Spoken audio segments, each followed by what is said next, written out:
1200-1300 হাঁস থাকলে আমি কেমন লাভবান হইতে পারবো এভাবে যদি আপনার মতো মাঠে আমরা চড়াই নিয়ে বেড়াই? যদি আল্লাহ আপনাকে মানে কপালে তকদিরে সহায়, তাহলে বছরে খুব কম হলে 10 লাখ টাকা পাবে, সব খরচ বাদ দিয়ে। সবকিছু খরচ বাদ দিয়ে। কিন্তু একবারই গরিব মানুষ, মানুষের বাড়ি কামলা খাটি খায়। একটা ছেলেকে লেখাপড়া করাইছে, এতে টাকা কত টিকেছে একা আল্লাহ জানে।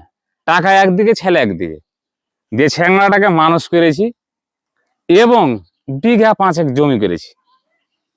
আর আমার পরিবারে 7টা লোক আছে, এই 7টা লোকে খেয়েছে। এখন হয়তো 20 লাখ টাকা কি 10 লাখ টাকা বার হবে।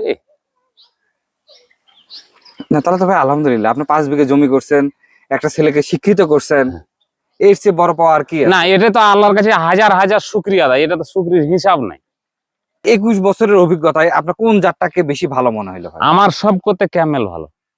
সবচেয়ে খাকি ক্যামেলি ভালো? হ্যাঁ, ক্যামেল ভালো।